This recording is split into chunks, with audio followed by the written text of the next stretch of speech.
pelo fim.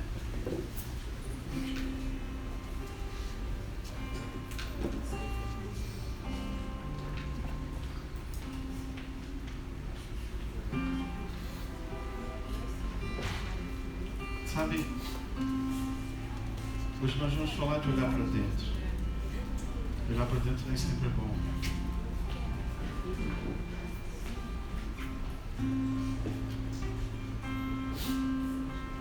Eu queria começar pelo fim, está lá em Abacuque 3.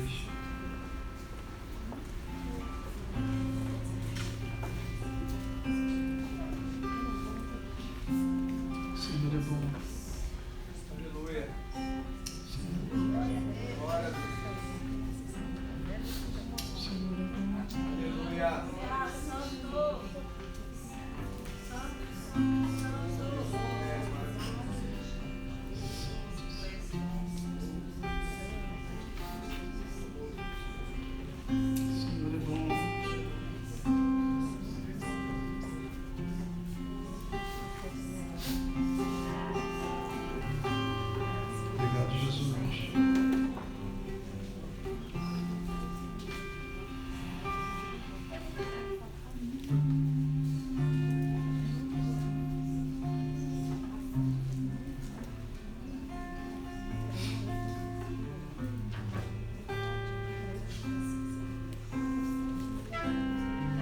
Que a figueira não floresça, não haja frutos na videira, ainda que a colheita das azeitonas não dê em nada, e os campos fiquem vazios e improdutivos, ainda que os rebanhos morram nos campos e os currais fiquem vazios, mesmo assim me alegrarei no Senhor, exultarei no Deus da minha salvação. O Senhor soberano é minha força. Ele torna meus pés firmes como os da corça, para que eu ande, que eu possa andar em lugares altos. Sabe, querido, eu não sei como você se encontra nessa noite, mas o Senhor me dizia essa noite ainda que Ele, o sacrifício na cruz por si só é suficiente para trazer tudo para todos. Se a gente não entender que Cristo é suficiente, nada do que nós fizermos, nada do que nós buscarmos, nada do que nós lermos, nada do que nós falarmos será necessário. Porque o sacrifício da cruz já foi suficiente. A gente não precisa de mais nada. O profeta está dizendo, ainda que não tenha nada, ainda que tudo que eu plante se perca, ainda que todo o meu dinheiro se vá, ainda que as pessoas não fiquem comigo, eu não me importo, porque o Senhor é a minha força.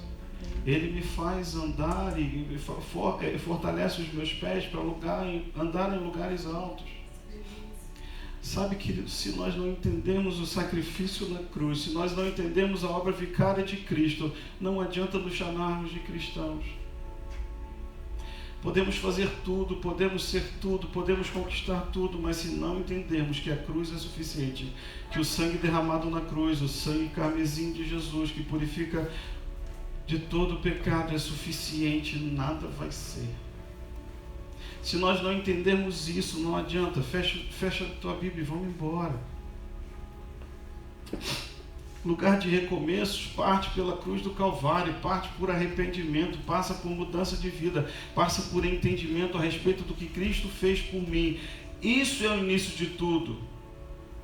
É para onde eu tenho que olhar. Nós falamos semana passada para olhar para fora, mas agora nós olhando para dentro, nós precisamos entender que se Cristo não fizer morada em nós, se Ele não entrar de verdade, não importa onde você esteja, não importa o seu trabalho, não importa a sua função, nada vai valer a pena, nada vai fazer sentido, porque o vazio que está dentro da tua alma vai continuar.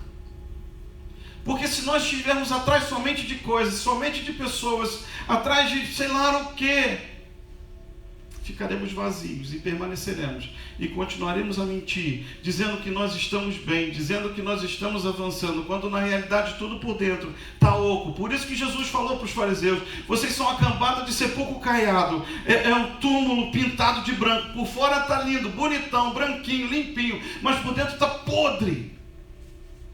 Sem Jesus, querido, nós somos o quê? Se nós não reconhecermos isso, de nada adianta estarmos aqui. Não faz sentido sermos chamados de cristãos. Volto a insistir. Não faz sentido algum. Hebreus 9, abra comigo aí.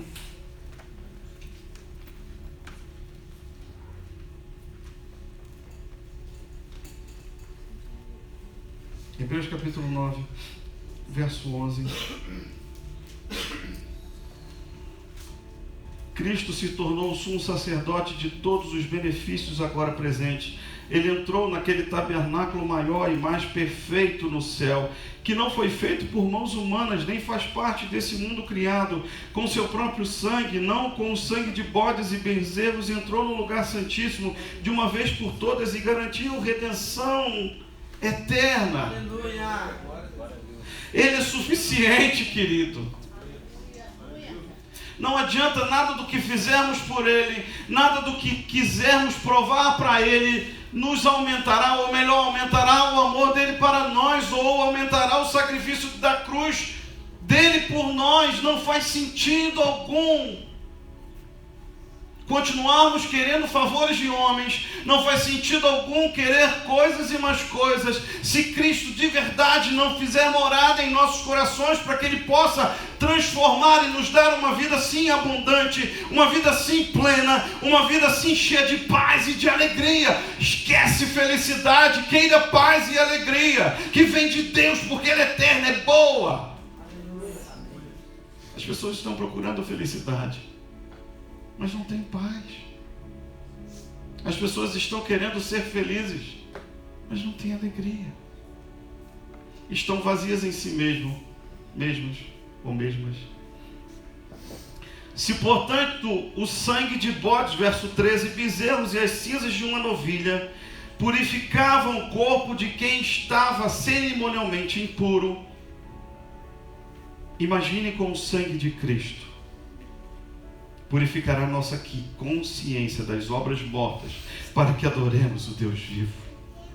Nós não vamos ficar apegados a coisas ou pessoas. Nós viremos aos cultos celebrar ao Deus vivo. Nós prestaremos culto a Ele. Não importa se está chovendo, não importa se está frio, não importa se está muito calor. Nós viemos adorar ao Deus vivo.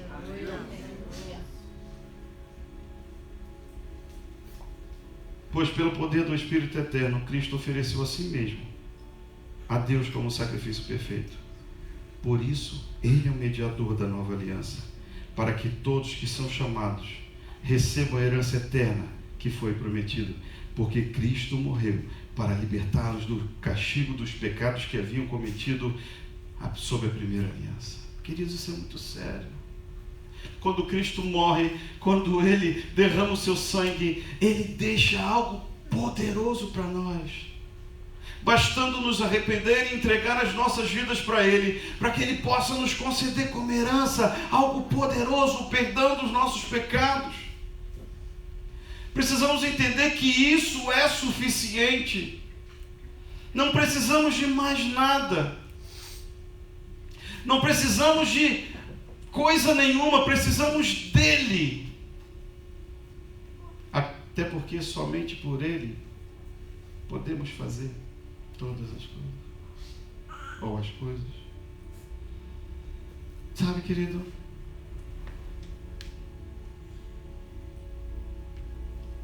eu preciso entender isso. Eu preciso entender isso. Deus te chama antes mesmo de você saber que você existia. Deus fala para Jeremias, lá em Jeremias 1, abra comigo.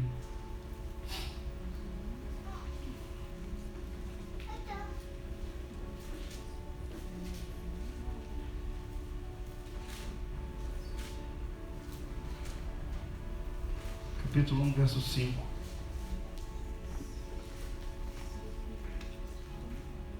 Eu o conheci antes de formá-lo no ventre de sua mãe. Antes de você nascer, eu separei, eu nomeei para ser meu profeta às nações. Que Deus conhecia antes mesmo de você ser formado no ventre da sua mãe. E Ele escolheu algo para você, Ele determinou algo para você. Porém, as coisas desse mundo te fizeram ser sufocado. E aquilo que Deus planejou para você ficou escondido num canto. E de repente você chega aonde você está e não sabe quem você é. Volta lá comigo em Hebreus 9.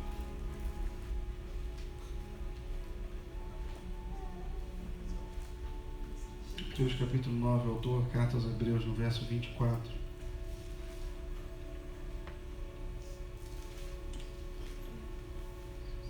Pois Cristo não entrou num santuário feito por mãos humanas, mera representação do santuário verdadeiro do céu.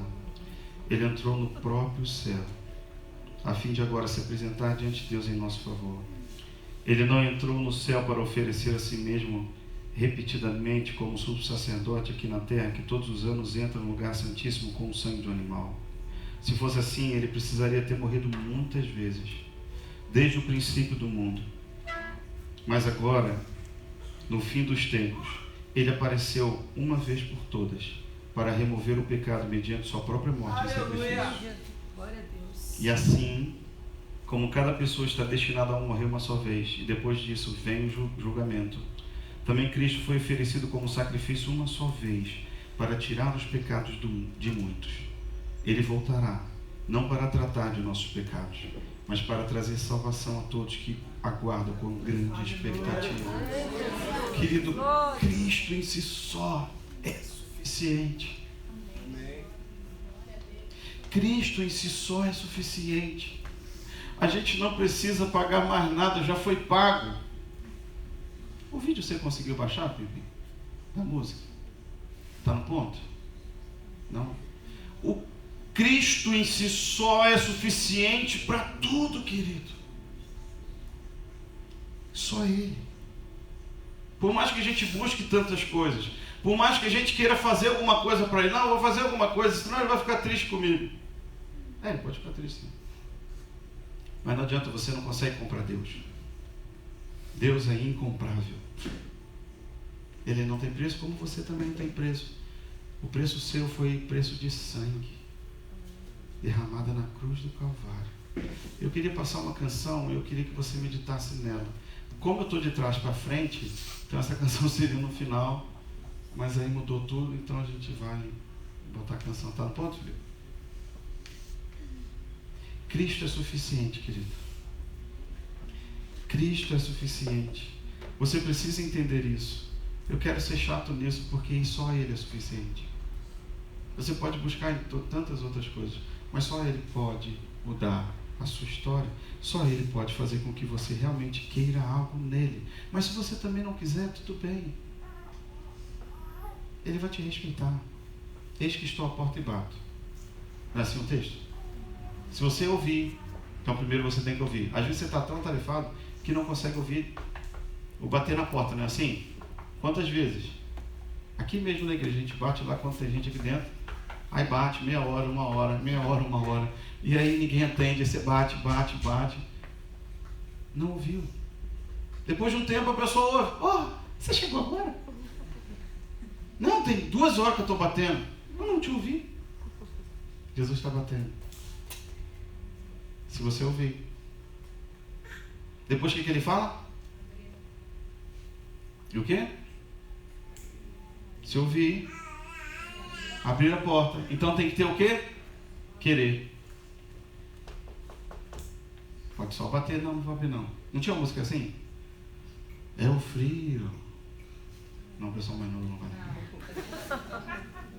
É o frio. Não deixo você entrar. A loja fulano de tal. Né? E eu posso não querer abrir. Mas eu quero que nós saiamos daqui entendendo que se nós não abrirmos, tudo bem. É uma decisão sua e só sua, não culpe os outros. Mas talvez faça toda a diferença no final da partida. Eu queria que você ouvisse essa canção. Deu ruim? Então você não vai ouvir essa canção. Não dá. Vocês vão fugir. Romanos. Deu não? Nem o áudio. Depois? Vai baixar. Perdão, vamos em Filipenses. Olhar para dentro é necessário para que possamos recomeçar.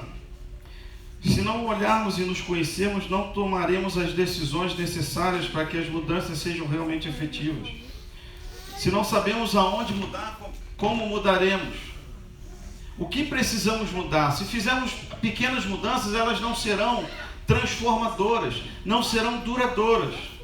Filipenses 3, 13 e 14 diz assim: não, irmãos, não alcancei, mas concentro todos os meus esforços nisso, esquecendo-me do passado e olhando para o que está adiante, prossigo para o final da corrida, a fim de receber o prêmio celestial para o qual Deus nos chama em Cristo Jesus. Paulo está falando para o pessoal de Filipe: olha, eu ainda não alcancei, mas eu continuo olhando para frente, deixo as coisas que para trás ficam. Eu preciso resolver o meu passado, eu preciso fechar ciclos, eu preciso entender que quando eu olho para dentro, eu tenho que olhar de forma efetiva, descobrir o que me trava a avançar.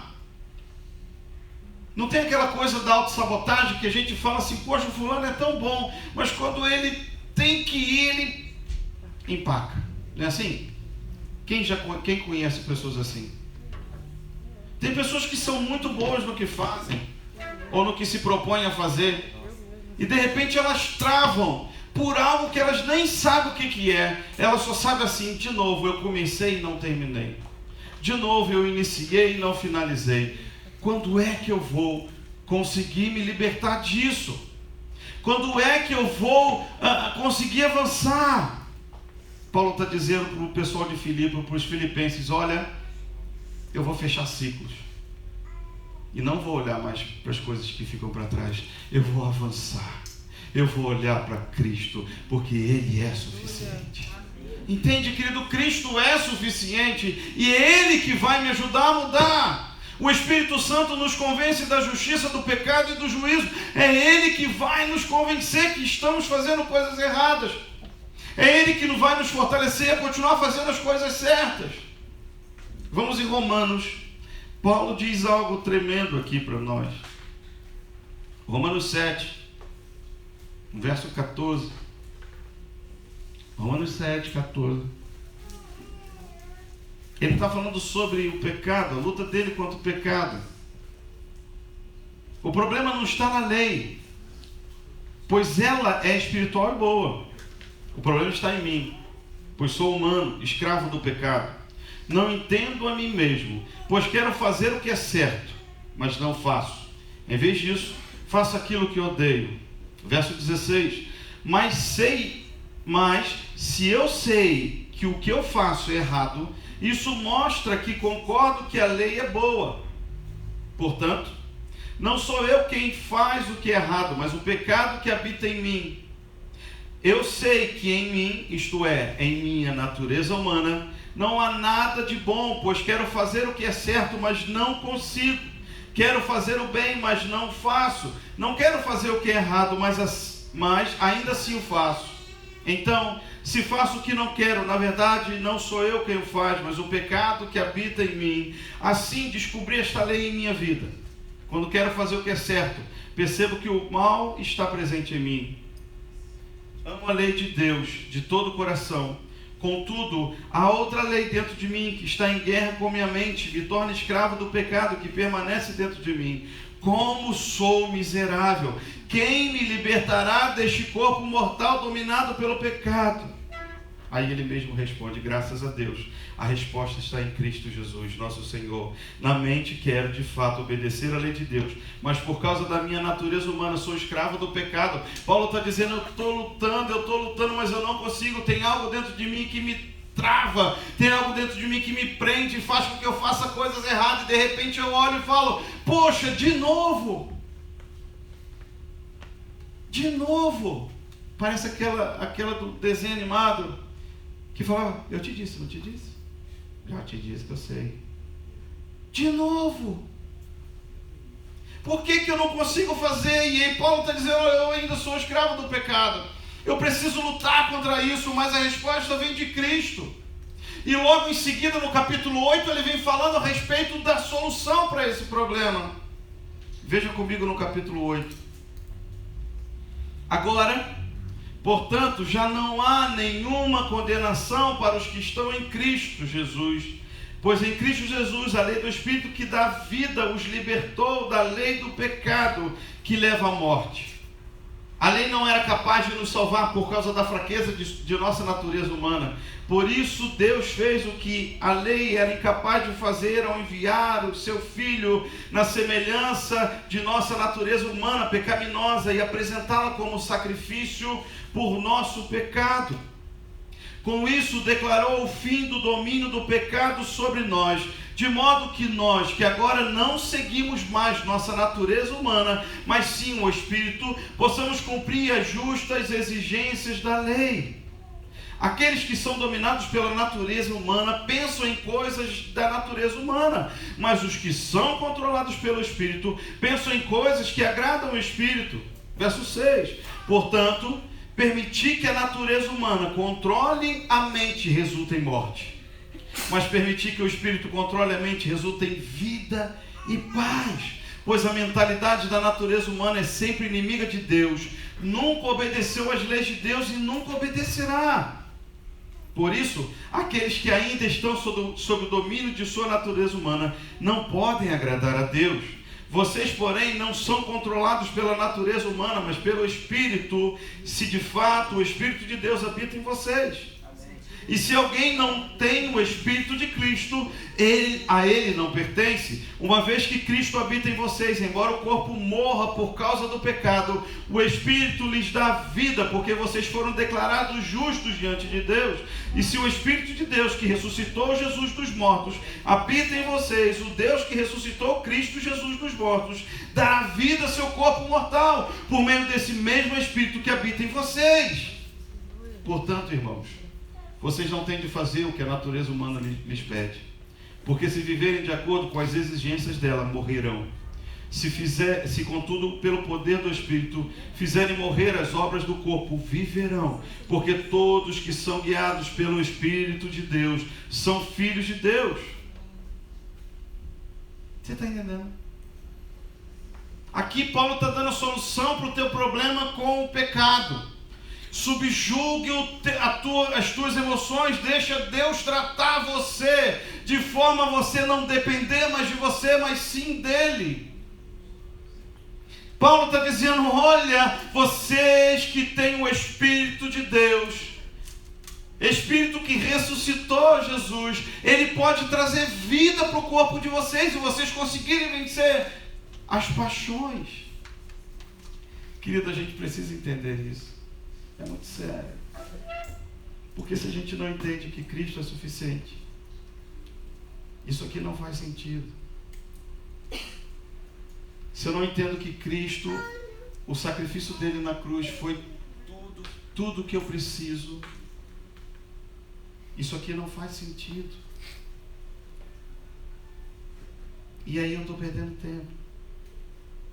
Porque se não faz sentido, o que eu estou fazendo? Se Cristo não é suficiente para mim, e se esse Espírito Santo que ele deixou como guia e consolador, ele é capaz de dar vida ao meu corpo, dar vida às minhas emoções, o que eu estou fazendo aqui? Se for para viver como cristão ateu, perdemos tempo. Para quê?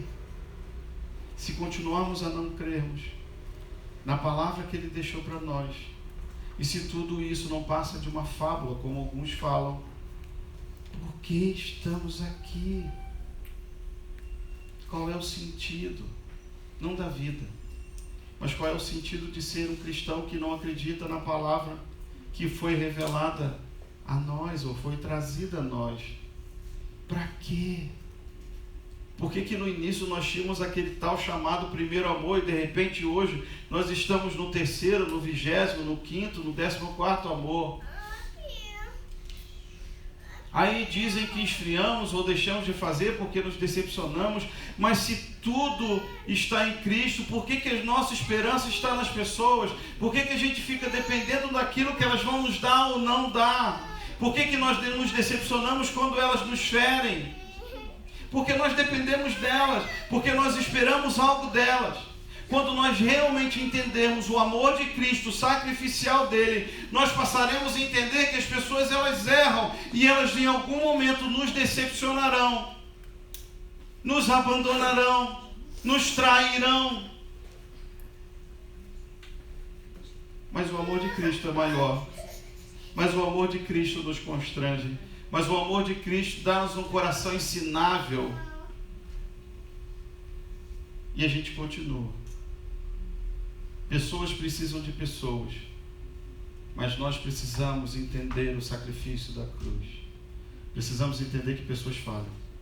Precisamos entender que pessoas erram e pessoas decepcionam. Precisamos fechar ciclos nas nossas vidas.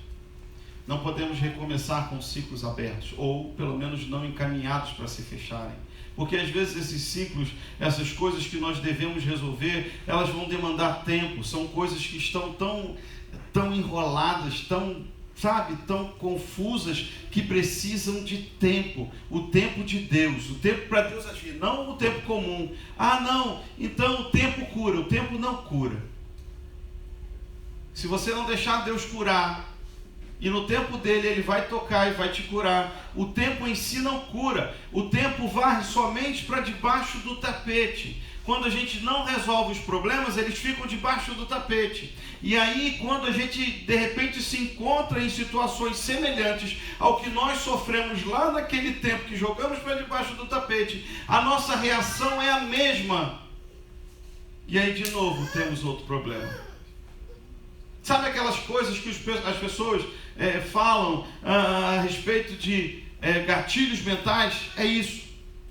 Quando você passa por uma situação e você lembra, ou aquela situação é muito parecida com que você já teve um trauma, aquilo te traz à tona e você tem a mesma reação, seja boa ou seja ruim. Por exemplo, eu morei um tempo em São Paulo e lá no inverno é frio, né? E mais frio do que o normal. E eu tinha um hábito de sair às tardes para conversar com um amigo. E eu sempre chupava uma bala de menta. Sabor cereja, mas com aquele sabor mais forte. E aí aquela bala subia e com frio marcou a minha vida. Olha que coisa doida. Toda vez que está frio e eu chupo essa bala, o que acontece? Eu lembro lá de São Paulo. Por incrível que pareça. É um gatilho mental. Chupar essa bala de cereja me reporta no frio, me reporta aquela situação. Até que foi boa. Não era uma lembrança ruim. Não é uma lembrança ruim. Porém, às vezes vai lembrar de coisas ruins. E esse é o problema. Quando nós não resolvemos os nossos problemas, principalmente com o passado, há uma grande tendência de nos tornarmos depressivos. Quando nós não resolvemos os nossos problemas atuais e quem nós somos, existe uma grande chance de você se tornar ou ter uma crise de ansiedade pelo que virá. Eu preciso resolver os meus problemas.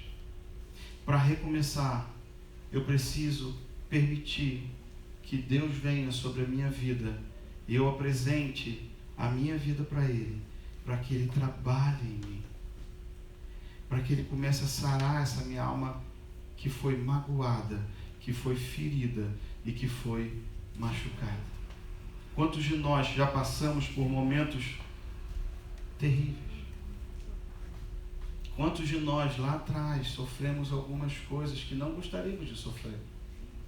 Mas isso nos trazem à memória e nos atormentam muitas das vezes. Paulo falou para eles, olha, o Espírito que trouxe Jesus à vida novamente pode trazer vida ao teu corpo e fazer você vencer, fazer você avançar.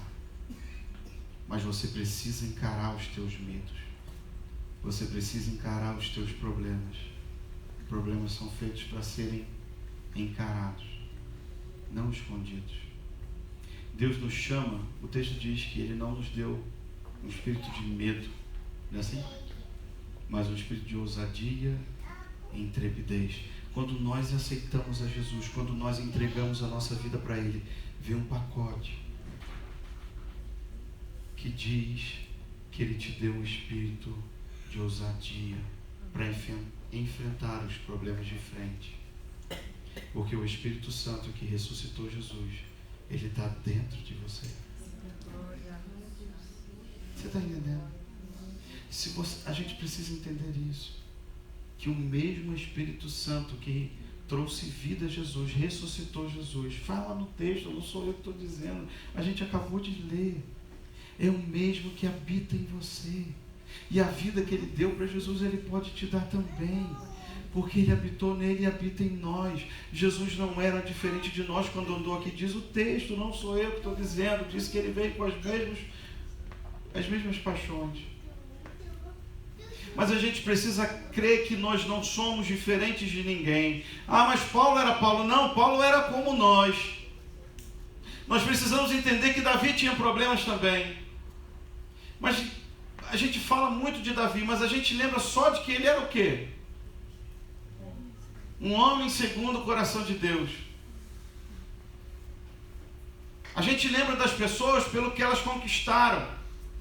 Se elas conquistaram, mas se elas não conquistaram, se aquele fulano deu errado, aquela fulana, não, mas você viu o fulano? Como é que ela terminou a vida dele ou dela? Não, mas olha, ele terminou na sarjeta. Ela terminou assim. Agora, se ela conquistou e terminou bem, quem que fala das coisas ruins necessariamente? Opa. Os inimigos é que vão falar a nosso respeito quando as coisas estão indo bem. Porque eles vão tentar achar algo ruim, como Sanbalat e Tobias. Eles queriam destruir quem? Jacó, né? Neemias, isso. Eles queriam destruir Neemias e de repente Neemias falou assim, cara, eu não posso parar. Neemias estava com as coisas resolvidas. Ele sabia o Deus que ele servia. E ele falou, não posso parar, eu tenho uma grande obra para terminar. Deus está querendo dizer nessa noite para a gente, você tem um chamado e tem uma grande obra para terminar. Por que você parou? Se o Espírito dele, se o meu Espírito, Deus dizendo que ressuscitou Jesus, habita em você, por que você parou? Por que você deixou de crer? Por que você desanimou? Se Deus é que faz, se Deus é por nós, Paulo fala isso, se Deus é por nós, Paulo fala isso? Júlio? Quem que é que fala? É Paulo mesmo? Ou é Jacó? Enfim, depois eu procuro. Se Deus é por nós, quem será contra nós? Quem será contra nós, queridos? Está no ponto aí? Eu estou sem óculos. Eu não enxergo. Por favor, outro dia alguém passou. Só o som. Né? Alguém passou para mim. Se eu tiver sem óculos, então me dá um desconto. Outro dia passou uma pessoa. Falou... Aí cutucou, né? Eu falo para cutucar, porque senão eu não vejo. Você não me vê não, pastor? Não, irmão. Depois você vê aí como é que é o trem. É forte, né? Está no ponto? Solta para nós. Fecha os seus olhos, ouça essa canção. Pode ficar sentado mesmo.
texto de 2 Coríntios 4,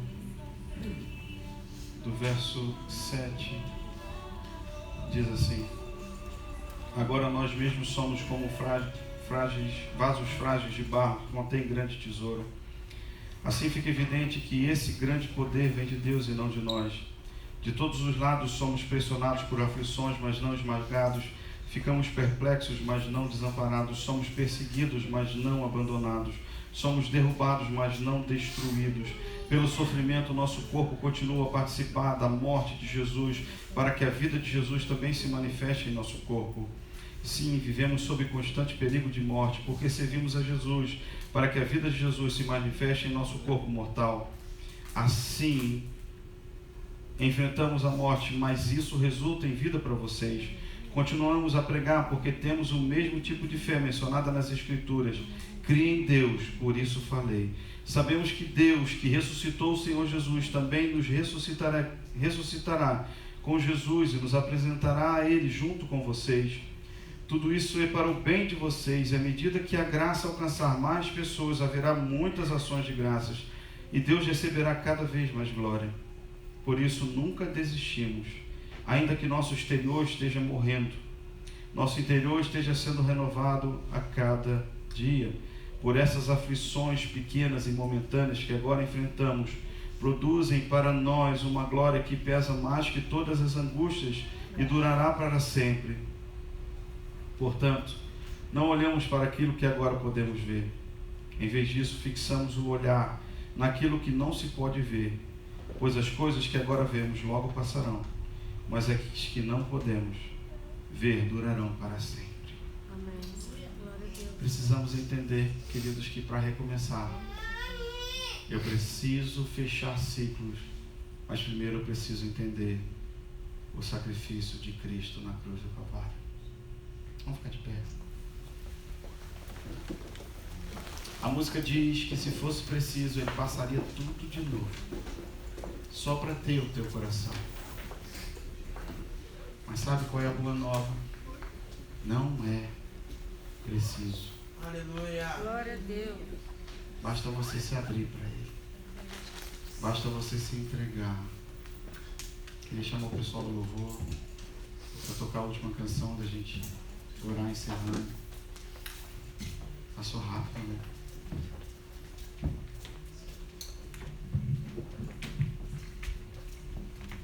Começa a pensar naquilo que Deus falou essa noite através das orações, dos cânticos, da palavra. Começa a orar aí no seu local.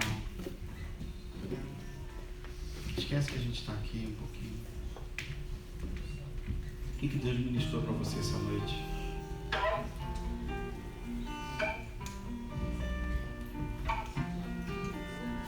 Não é necessário sacrifício de novo. Você só precisa se render a Ele.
orgulho me tirou do jardim